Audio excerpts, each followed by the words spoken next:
बिस्मिल्लाहिर्रहमानिर्रहीम। अस्सलाम वालेकुम। ये आपका अपना डिजिटल प्लेटफॉर्म है। मैं तारिक मतीन हूँ। वल्लाहु खैरुल माकिरीन।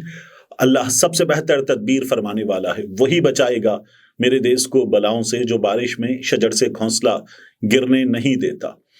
अहम तरीन डेवलपमेंट्स पाकिस्तान में हो रही हैं और वो हमारे यहाँ कहते हैं there is never a dull moment in Pakistani politics. तो वो हमें एक बार फिर देखने को मिल रहा है। इन तमाम चीज़ों पर बात करें इससे पहले आपसे दरखास्त यह है कि इस खाकसार को, इस नाचीज़ को सब्सक्राइब कीजिए, लाइक कीजिए, कमेंट कीजिए। जो चीज़ लाइक ना करें वो ज़रूर कमेंट करके बताएं। और साथ ही अलग न्यूज़ के लिए भी आपसे दरखास्त है, सब्सक्राइब कीजिए, लाइक कीजिए, कमेंट कीजिए। अब इस वीडियो के मौजूआत की बात जो सेनेट में हुआ है, पहले उसी की बात कर लेते हैं। सेनेट में मुस्लिम लीग नून के सेनेटर दिलावर खान, ये मुस्लिम लीग नून के वोटों से सेनेटर बनने वाले दिलावर खान, इन्होंने करारदाद पेश की है और ये करारदाद कसरत राय से मंजूर हुई है। ये करारदाद कसरत राय से मंजूर हुई। मेजॉरिटी ने जो मौजूद थे इसके हक में वोट डाला। दिलावर खान ने करारदाद पेश की कि 8 फरवरी को इलेक्शन ना करवाए जाएं। हुआ क्या सेनेट में, इसकी बात कर लेते हैं। यानी वहां पर मुर्तजा सोलंकी इस निगरान हुकूमत की जानिब से मौजूद थे। पता नहीं कैसे, लेकिन मुर्तजा सोलंकी साहब ने भी बड़ी वहां पर जबरदस्त अंदाज में कहा कि नहीं, हम इससे इत्तेफाक नहीं करते, हम इसको अपोज करते कि 8 फरवरी को इलेक्शन ना करवाए जाएं।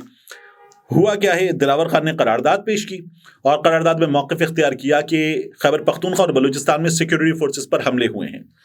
उन्होंने अपनी करारदाद में कहा कि अक्सर इलाकों में सख्त सर्दी है, इस वजह से इन इलाकों के इलेक्शन के अमल में शिरकत मुश्किल है। सेनेटर दिलावर खान ने करारदाद में यह भी कहा कि जमीयत उलमा इस्लाम फजलुर रहमान ग्रुप, उनके अरकान और मोहसिन दावड़, इन पर हमला हुआ। अभी हमने देखा है दोनों पर गोलियां चली हैं। इलेक्शन की रैली के दौरान इंटेलिजेंस एजेंसीज के थ्रेट अलर्ट हैं। करारदाद में दिलावर खान ने कहा कि सेनेट कहती है कि मसाइल हल किए बगैर इलेक्शन का इनेकाद ना किया जाए। और वो ये कहते हैं कि एमल वली को भी तशवीश है, सेनेट इलेक्शन कमीशन पर एतमाद करती है। दिलावर खान की इस करारदाद में अपील की गई कि 8 फरवरी के इलेक्शन शेड्यूल को मुलतवी किया जाए। इलेक्शन इंतखाबात मुलतवी कराने पर अमल करे इलेक्शन कमीशन। और ये करारदाद जो थी कसरत राय से मंजूर हो गई। 14 सेनेटर्स ऐवान में मौजूद थे जब ये करारदाद पेश हुई। पीपल्स पार्टी के सेनेटर बहरामंद तंगी और पीटीआई के गुरदीप सिंह, इन्होंने इंतखाबात के इल्तिवा की करारदाद पर खामोशी इख्तियार की। ये जो मैं आपको बता रहा हूं, यहां रिपोर्टिंग यह कि खामोशी इख्तियार की। करारदाद पर सादिक संजरानी भी थोड़े से हैरान नजर आए, तो एक से ज्यादा बार वोटिंग करवाई गई। बाद में गुरदीप सिंह ने इसकी मुखालिफत की थी। तो अफनानुल्लाह और मुर्तजा सोलंकी, अफनानुल्लाह नून लीग वाले जिनका झगड़ा हुआ था अभी शेर अफजल मरवत से, उन्होंने और मुर्तजा सोलंकी ने मुखालिफत की।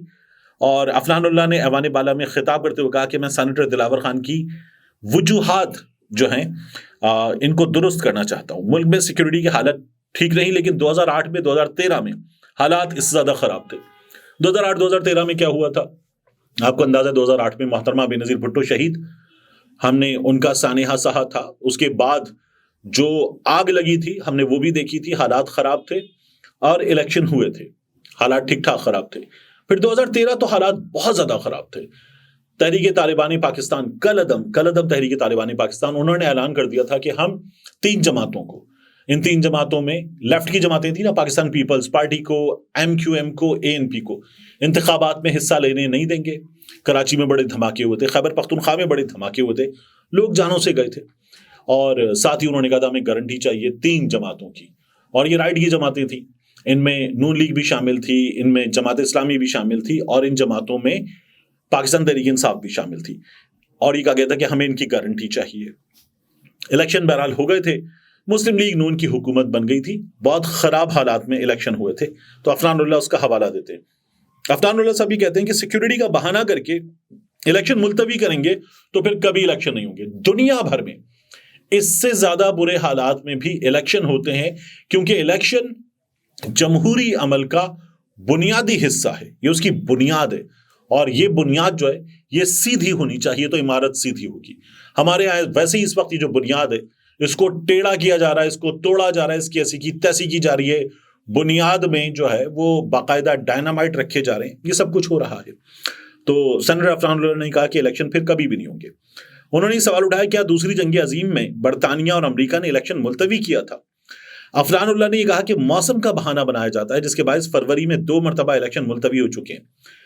मुर्तजा सोलंकी ने भी इस करारदाद की मुखालिफत की। बहरहाल नून लीग के वोटों से मुंतखब होने वाले इस बंदे ने ये करारदाद जो है वो मंजूर करवा ली।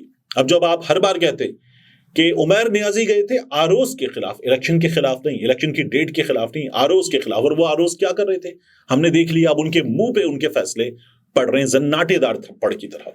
अब भी बाज लोग जो है वो जिनके कागजात मुस्तरद हुए बिल्कुल मुस्तरद हैं। आलमगीर खान फिक्सट वाले हमारे सामने एक बड़ी मिसाल है, और भी बहुत से लोग हैं जिनके कागजात ट्राइब्यूनल से भी मुस्तरद हो गए। लेकिन आप ये देखिए कि आरोज के फैसले अब वापस उनके मुंह पे थप्पड़ की तरह वापस पड़ रहे हैं। ये सब कुछ हमारे सामने हो चुका इस इलेक्शन प्रोसेस में। तो इस इलेक्शन प्रोसेस में इसके बावजूद भी पाकिस्तान तहरीक इंसाफ जो है वो चाहती है कि इलेक्शन हो। उमर नियाजी गए थे कि हमें आरोज नहीं चाहिए, लेकिन हम जो है वो 8 फरवरी के इलेक्शन चाहते हैं। अब ये जो हुआ इसके बाद आप देखिए कामरान खान साहब को ताकतवर हलकों का करीब तरीन सहाफ़ी तस्वुर किया जाता है। कामरान खान साहब आए ट्विटर पे इसके बाद, और कामरान खान साहब ने आके जो ट्वीट किया, उसे न सिर्फ ये कि उन्होंने ट्वीट किया बल्कि वो फिर उसे पिन करके बैठ गए। और पिन करके कामरान खान साहब ने कहा, सेनेट ऑफ पाकिस्तान जिंदाबाद, पाकिस्तान को 8 फरवरी की अफरा तफरी और एक धांधली ज़दा इलेक्शन से बचाओ, मुआशी इस्तेहकाम के तसलसल, SIFC के तसलसल, ये जो स्पेशल इन्वेस्टमेंट फैसिलिटेशन काउंसिल है इसके तसलसल, और पाकिस्तान स्टॉक एक्सचेंज में बेहतरी के तसलसल का सिर्फ एक ये रास्ता है, पहले अंदरूनी इत्तेहाद पैदा करें, साफ शफाफ इलेक्शन का माहौल बने, फिर हो जाएंगे इलेक्शन। अभी सिर्फ मईशत की बहाली के मिशन पर तवज्जो दें, उसको जारी रखें, पाकिस्तान जिंदाबाद। कामरान खान साहब ने ये ट्वीट किया। अब एक जानिब हमारे सामने कामरान खान साहब जैसे लोग हैं, सीनियर हैं, उस्ताद हैं, मगर ये उनकी राय है जिससे बहुत कम लोग इत्तेफाक करते हैं।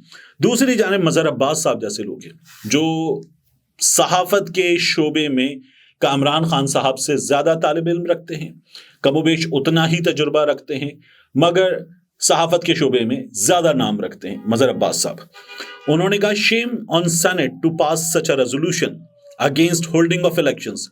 शर्मनाक है कि ये 8 फरवरी के जो इंतखाबात हैं उनके खिलाफ इस तरह की करारदाद सेनेट से आई है।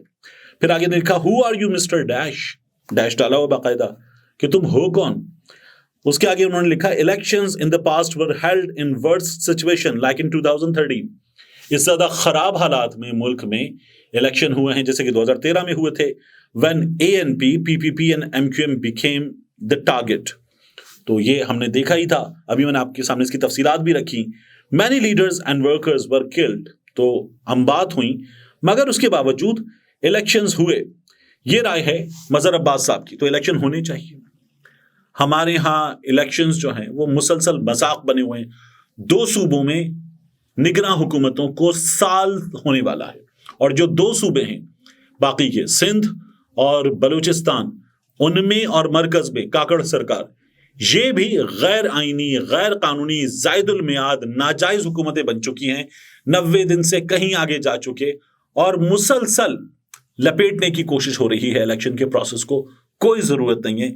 फ्री, फेयर, ट्रांसपेरेंट और सबके लिए यकसा मौके वाले इलेक्शन पाकिस्तान में होने चाहिए, दैट्स इट। मगर हमारे यहाँ लोग जो है वो इस पर बाकायदा सवाल उठा रहे हैं। कामरान खान साहब ने अपने सवाल को उठाते हुए बाकायदा इसको धांधली ज़दा भी कहा ताकि थोड़ी सी लेजिटिमेसी मिल सके। तो ये एक और कोशिश है, मगर ये करारदाद है, ये करारदाद कोई बाइंडिंग नहीं है, लेकिन इसका इम्पैक्ट है, ये मुल्क के ऐवाने बाला से आने वाली करारदाद है। अब इस इम्पैक्ट के नतीजे में होता क्या है हमें देखना पड़ेगा, लेकिन बहरहाल काम बड़ा किया गया है। अब इसके बाद आ जाइए, फैसला महफूज हो गया है। ताहयात नाअहली के मामले पर फैसला महफूज हो गया है। मुसलसल समातें हुई और उसके बाद ये फैसला महफूज हो गया। आर्टिकल 62(1)(f) की तशरीह के केस में तमाम फरीकैन के दलाइल मुकम्मल होने के बाद फैसला महफूज हो गया। यहां पहले एक बात सुन लीजिए, आर्टिकल 62(1)(f) की तशरीह के मामले में, तो आर्टिकल 62(1)(f) किसका आर्टिकल है? कॉन्स्टिट्यूशन का। अदालत ने जो फैसला दिया वो कॉन्स्टिट्यूशन के ऊपर दिया। कॉन्स्टिट्यूशन के इस फैसले को चेंज करना है, अदालत के इस फैसले को चेंज करना है, तो कॉन्स्टिट्यूशन में तब्दीली कर दीजिए। कॉन्स्टिट्यूशन में तब्दीली का मतलब यह है कि 2/3 अक्सरियत हो اور اس کے بعد یہ کام کر دیا جائے.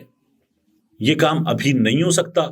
تو کیا کیا تھا نون لیگ نے؟ نون لیگ نے واردات یہ ڈالی کہ ان لوگوں نے الیکشن ایکٹ 2017 میں کہہ دیا کہ انتخابات کے لیے نااہلی ہے 5 برس، اور اس کے نتیجے میں میاں نواز شریف ہوئے، جہانگیر ترین ہوئے، یہ ہو جاتے ہیں اہل الیکشن لڑنے کے لیے کہ 5 برس ان لوگوں کے مکمل ہو چکے. اب عدالت میں کیا ہوا یہ اگر آپ دیکھیں تو قاضی فائز عیسی صاحب نے کہا کہ آج تو نہیں، یعنی آج نہیں جمعے کے روز، مگر جلد ہی مختصر فیصلہ سنائیں گے. سماعت کے دوران قاضی فائز عیسی نے ریمارکس دیے کہ آئین کو اتنا مشکل نہ بنائیں کہ لوگوں کا اعتماد ہی کھو دے. یہ آئین کا معاملہ ہے تو پھر الیکشن ایکٹ کیسے کرے گا؟ اس کے لیے 2/3 اکثریت چاہیے. لیکن قاضی صاحب اس سے پہلے بھی جب ایک پریکٹس اینڈ پروسیجر والا معاملہ تھا تب بھی یہ کام کر چکے، اور انہوں نے کہا تھا نیت کو دیکھنی. عدالتیں نیتوں پر فیصلہ نہیں کرتی، عدالتیں قانون پر فیصلہ کرتی ہیں. اس بینچ میں جسٹس منصور علی شاہ صاحب ہیں، جسٹس یحییٰ آفریدی صاحب ہیں، جسٹس امین الدین خان صاحب شامل ہیں، جسٹس جمال مندوخیل صاحب شامل ہیں، جسٹس محمد علی مظہر صاحب شامل ہیں، اور جسٹس مسرت ہلالی صاحبہ شامل ہیں. میری اسلام آباد میں کئی صحافیوں سے باقاعدہ طور پر بات ہوئی. میں نے کہا جی مجھے ان جج صاحبان کے بارے میں بتائیے، کیا ہم اس بینچ کو ہم خیال بینچ کہیں گے؟ کسی ایک نے اختلاف نہیں کیا، کسی ایک نے اختلاف نہیں کیا. انہوں نے کہا جی یہ ہم خیال بینچ ہے. دوران سماعت قاضی صاحب نے کہا کہ ہم نے فیصلہ کیا کہ انتخابات سے متعلق انفرادی کیس ہم نہیں سنیں گے، ہم آئینی تشریح سے متعلق کیس کو سنیں گے. انتخابات سے متعلق انفرادی کیس اگلے ہفتے کسی اور بینچ میں لگا دیں گے. سپریم کورٹ نے ایک اشتہار بھی دیا تھا. اب جہانگیر ترین کے وکیل تھے مخدوم علی خان، انہوں نے دلائل دیے، اور جہانگیر ترین کے ان وکیل سے سوال کیا گیا جسٹس منصور علی شاہ صاحب کی جانب سے، آپ کے مطابق نااہلی کا ڈیکلریشن سول کورٹ سے آئے گا؟ انہوں نے جواب دیا کہ جی ڈیکلریشن سول کورٹ سے آئے گا. سول کورٹ کے فیصلے پر کسی کا کوئی بنیادی آئینی حق تاحیات ختم نہیں ہوتا. کامن لا سے ایسی کوئی مثال مجھے نہیں ملی. کسی کا یوٹیلٹی بل بقایا ہو تو وہ بل ادا ہو جائے گا اور اس کے بعد وہ اہل ہو جائے گا. جسٹس مظہر علی صاحب نے کہا کہ آرٹیکل 62(1)(f) انتخابات سے پہلے لگ سکتا ہے یا بعد میں بھی لگ سکتا ہے. تو مخدوم علی خان نے جواب دیا کہ آرٹیکل 62 اور 63 کو ملا کر دیکھیں تو انتخابات سے پہلے ہی نااہلی ہوتی ہے. قاضی فائز عیسی صاحب نے کہا کہ پاکستان کی تاریخ دیکھیں، 62(1)(f) کی نااہلی جیسی ترامیم کب لائی گئیں؟ آئین میں اس قسم کی ترامیم ایوب خان کے دور میں شروع ہوئیں اور آگے چلتی گئیں. پاکستان کی تاریخ کو فراموش نہیں کیا جا سکتا. ہم نے نااہلی کیس میں پبلک نوٹس جاری کیا، کوئی ایک سیاسی جماعت فریق نہیں بنی. پاکستان کے عوام کا کسی کو خیال نہیں ہے ملک تباہ کر دیں، کچھ نہیں ہوتا. کاغذات نامزدگی میں ایک غلطی تاحیات نااہلی کر دیتی ہے. اچھا، قاضی صاحب نے کئی بار یہ بھی کہا اس میں ایک سے زائد بار کہ اسلام جو ہے وہ بھی ایک توبہ کا کانسیپٹ ہے. اس توبہ کے کانسیپٹ کے ساتھ اسلام جو ہے وہ بھی تاحیات نااہلی کی مخالفت کرتا ہے. یہ قاضی فائز عیسی صاحب نے کہا. تو بات یہ ہے کہ یہ پاکستان کی سپریم کورٹ ہے، یہ اسلامی شرعی عدالت نہیں ہے.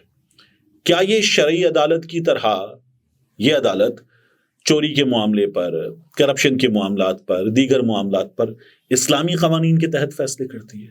نہیں کرتی. یہ عدالت تعزیرات پاکستان، پاکستان کا پینل کوڈ، پاکستان کا دستور، ان کے مطابق فیصلے کرتی ہے. تو جب یہ عدالت ان کے مطابق فیصلے کرتی ہے، ان کے مطابق سزائیں دیتی ہے، تو پھر اسلام کو اس معاملے میں لانے کی ضرورت ہی نہیں ہے. اسلام کو اس معاملے میں کیوں لایا جا رہا ہے؟ اسلام کو بخش دیجئے، اسلام کو رہنے دیجئے. پاکستان کی شرعی عدالتوں کے لیے اس معاملے میں اسلام کو نہ لایا جائے. جسٹس جمال مندوخیل صاحب نے سوال کیا کہ فراڈ پر ایک شخص کو سزا ہو جائے تو کیا سزا کے بعد انتخابات لڑ سکتا ہے؟ مخدوم علی خان نے جواب دیا کہ دھوکہ دہی میں سزا پوری ہونے کے بعد انتخابات میں حصہ لیا جا سکتا ہے. الیکشن ٹرائیبیونل پورے الیکشن کو بھی کالعدم قرار دے سکتا ہے. الیکشن میں کرپٹ پریکٹس کی سزا 2 سال ہے. یہ قاضی فائز صاحب یہ کیس سن رہے ہیں. اب محفوظ ہو گیا فیصلہ. کہا یہ جا رہا ہے کہ میاں نواز شریف صاحب کو، جہانگیر خان ترین صاحب کو اس سے فائدہ ہوگا، اور جب یہ محفوظ فیصلہ آئے گا، یہ اکثریت کی رائے ہے، تو تب میاں نواز شریف صاحب جو ہیں ان کے لیے یہ سسٹم جو پل کے بچھائے ہوئے ہمیں نظر آ رہا ہے وہ فائدہ حاصل کرتے ہوئے نظر آئیں گے اس کے نتیجے میں. یہ اب تک کا خلاصہ ہے. اسی لیے پاکستان تحریک انصاف کے دوست جو ہیں وہ قاضی فائز عیسی صاحب کے حوالے سے بھی عدم اعتماد کا اظہار کرتے ہیں کہ جب میاں نواز شریف کا معاملہ ہے تو عدالت کہتی ہے الیکشن ہونا ہے، ہمیں یہ فیصلہ فوری کرنا ہے، ہمیں یہ سننا ہے، اور یہ ہم لے کر نہیں بیٹھے رہ سکتے. لیکن ایک جماعت جو الیکشن ہی لڑنے جا رہی ہے اور الیکشن کے لیے ہی لیول پلینگ فیلڈ مانگ رہی ہے اس کے وکیل سردار لطیف کھوسا صاحب سے، قاضی فائز صاحب کہتے ہیں کہ آپ الیکشن لڑنے بعد میں آپ کی شکایات سن لیں گے، یعنی تم مر جاؤ، تمہارے مر جانے کے بعد تمہیں ٹیکہ لگا دیں گے، تم جو دوا مانگ رہے ہو وہ دوا تمہاری موت کے بعد ہو جائے گی، پہلے تم اطمینان سے مر جاؤ۔ یہاں یہی تو وہ شکایت لے کر گئے ہیں کہ ہمیں لیول پلینگ فیلڈ نہیں مل رہی، پاکستان تحریک انصاف ایک جلسہ نہیں کر سکتی، اس کے باوجود بھی انہوں نے ورکرز کنونشن کر لی ہے، اور یہاں باقی جماعتیں جو ہے وہ بھی جلسہ نہیں کر سکتی کیونکہ ان کے پاس بندے نہیں ہیں، ان کے جلسوں میں کوئی آنے کو تیار نہیں ہے، ان کی کوئی سننے کو تیار نہیں ہے۔ اس طرح کا الیکشن ہونے جا رہا ہے، اور اسی وجہ سے پاکستان کی اعلیٰ ترین عدالت کے سب سے بڑے جج جو ہیں ان پر بھی تنقید کی جا رہی ہے۔ ملتے ہیں انشاءاللہ آپ سے اگلی ویڈیو میں۔